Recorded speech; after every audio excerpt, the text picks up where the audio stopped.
Nalaman nga ni Rebecca na mayroon siyang 2 anak na kambal, ngunit nilayo lamang ito sa kanya ni Aurora.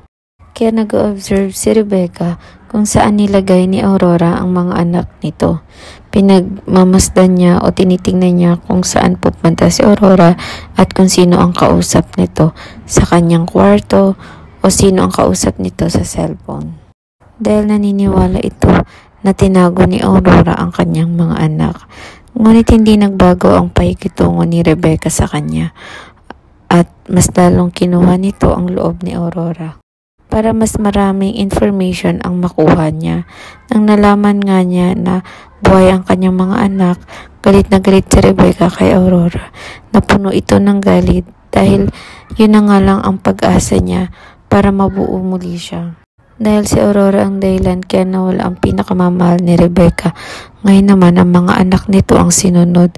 Kaya labis ang galit nito sa kanya na napaisip siya na maghiganti dito. Kaya unti-unti niyang tinatanggal ang mga palasyos dahil para maramdaman din nila ang mawalan ng minamahal sa buhay. At sa mga ginawa ni Aurora sa kanya ay makaganti man lamang siya. Pero ang kanyang pakikitungo ay ganun pa rin. Hindi niya pinahalata na siya ay may galit na dinarama at alam niya na ang totoo. Ang tanging gusto lamang ni Rebecca ay makaganti sa kanyang tita Aurora dahil sa mga nagawa nitong kasamaan sa kanya nang dahil kay Aurora nasira ang kanyang buhay. Hindi niya alam kung bakit niya natitiis tumira sa mga palasyos pero ginagawa niya na lang upang makaganti siya.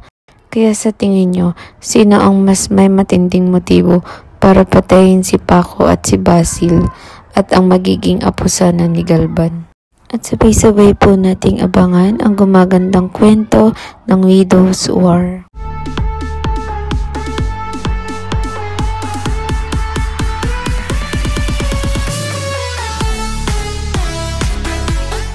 Nung muli nga nagkita si Sam at si Paco, doon ay nagulat si Sam dahil natakot siyang baka mabunyag ang totoong mga nangyari. Na baka malaman ng lahat na si Sam ang dahilan kaya nawala si Paco at nahulog dahil sa payong. Kaya takot na takot ito nang makita si Paco. Ngunit si Paco ay hindi matandaan kung ano yung mga nangyari ng mga panahon na iyon. Basta nasa isipan lang ni Paco ngayon ay namimiss niya si Sam at ang magiging anak nila. Ngunit si Aurora ay makulit. Talagang inaalam niya kung ano yung mga nangyari ng mga panahon na yun. Tinatanong niya si Paco kung sino ang naglaglag sa kanya o tumulak. Ngunit walang maalala si Paco. Kaya sabi ni Rebecca, hindi pwedeng wala kang matandaan. Kailangan kong malaman kung ano ang totoong nangyari sa'yo, kung bakit ka nahulog.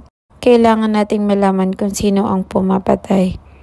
At kailangan natin matanggap ang hustisya sa mga nangyari sa iyo. Hindi pwedeng malaya pa rin ang gumagawa sa iyo nito. Hindi siya pwedeng maging masaya dahil uubusin ko ang pamilya nila. Ngunit si Paco ay walang matandaan. Hindi ko alam kung totoong wala siyang matandaan o nagmamaang-maangan lang siya dahil natatakot na baka saktan ni Aurora si Sam.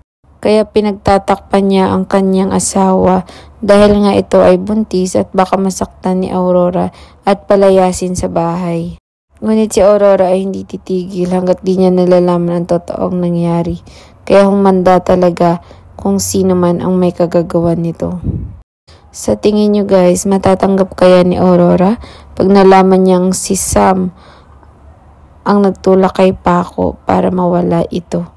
At paano kaya ang magiging apo? Idadamay niya kaya ito? Kaya sabay-sabay nating abangan ang gumagandang kwento ng Widow's War.